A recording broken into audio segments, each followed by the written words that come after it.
Hi, everybody. Dr. M here. I hope that everybody had a good weekend and are staying safe and healthy. Um, we're going to start out with some deep breaths, and then I'm going to go into what we're going to talk about today. So remember, take 3 deep breaths, and remember to breathe in through your nose, big, and then out through your mouth, big, okay? So let's breathe in and out. Breathe in and out. And one more time, breathe in and out. Good. All right, so we know that we won't be able to finish up school in the building, and I know that makes me sad, and you may be having that same feeling. You might be having feelings that you can't quite figure out what they are, but you know you don't feel like yourself. And the truth is, what you, your parents, caregivers, your teachers may be feeling is called grief. And you may have heard that term before. Grief happens after the loss of something or someone you love. We usually think about it when we think about death, but grief can actually happen in lots of different ways.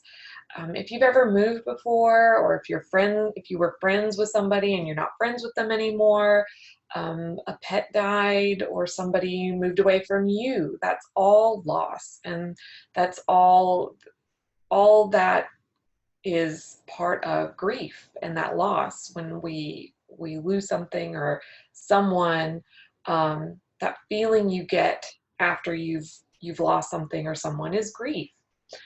I know I'm feeling it. I don't feel quite like myself. Even though I'm very happy to be with my family, I still feel sad sometimes. And I think I shouldn't be feeling sad when I have all these blessings around me, but I do. I feel that way. And I miss being at school with you. I miss a lot of things that were part of our normal life. And now we have to get used to this new normal. Do you ever feel like that? Do you ever feel like, well, I should be feeling grateful for this stuff, or I feel really sad right now? It may be a feeling like a knot in your stomach, or you're getting into trouble more often because everything and everyone is getting on your nerves right now.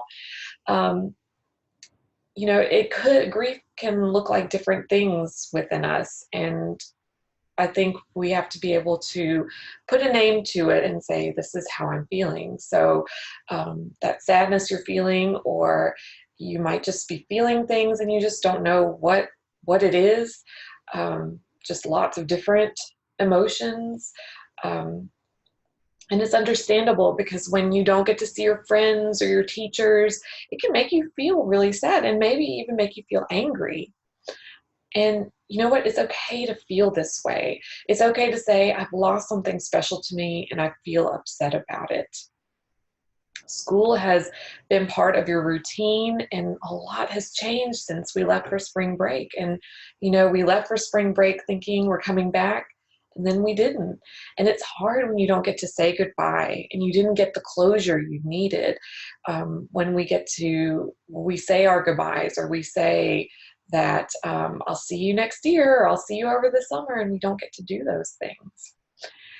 You might feel scared for other people in your life, people that might be on the front lines right now, but I bet they are doing everything they can to feel safe. And parents, I want to reach out to you right now, parents and caregivers, and think about some things you can do to help your kids out. So, for example, one thing you could do is being careful about having the news on when your kids are around. I know that that's something that kids often tell me, is that my parents have the news on all the time and it scares me, and it's a lot to process. And you might think your kids aren't watching it, but they hear a lot more than you think. And you may think, well, my older kids can handle it, but with everything else out of balance, it becomes really hard to rationalize those emotions or the things that they're hearing, because they're hearing lots of different things. So that would be one piece of advice that I would say would be very helpful for your kids, and probably for you as well. I know that I've had to stop watching it nearly as much as we used to, for the sake of my child and for the sake of our own mental health. Um, so grieving the loss of school and seeing family and friends is hard, and it may be hard for a while. And for everyone, parents, caregivers, teachers, and especially students, it's okay. You're allowed to feel this way. And I want you to be patient with yourself. And this means allowing yourself to be sad, angry, happy, thankful, confused, worried, all the feelings that you might be feeling right now.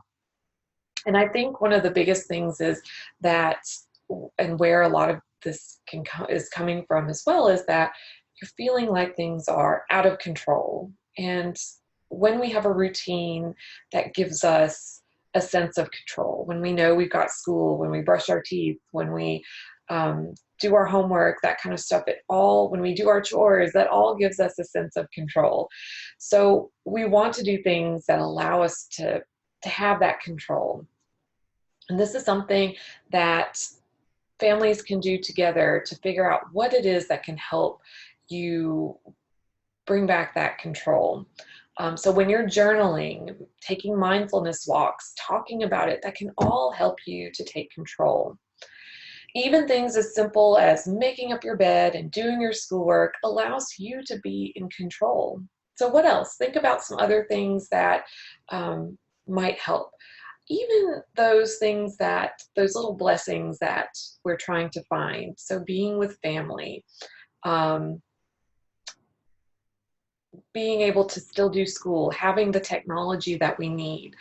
Think of some other things that are little blessings that give you that control back. These are and it is hard. It is hard to think when all this is happening right now. What are those blessings? What are things we can be hopeful about? But being able to do that, like I said, gives us that sense of control again. So what else? You have homework for me. I want you to talk with your family about one thing that can let you have some control and bring back some of that balance. And, even pre-Ks, kindergarten, first graders, y'all can do that too. You can absolutely have something. Maybe it's having some story time. Maybe it's having some personal time just with one of your parents or caregivers, or a brother or sister, whatever it might be, or just having that alone time. That also gives you some sense of control.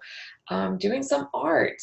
So those are some suggestions, and things that I've talked about before in other videos are also suggestions, but I want you to think about at least one thing each of you can do to bring back that control and that sense of balance. And if you think about it, you can let me know what you're doing. I'd love to hear about all the different ideas that you might have come up with, and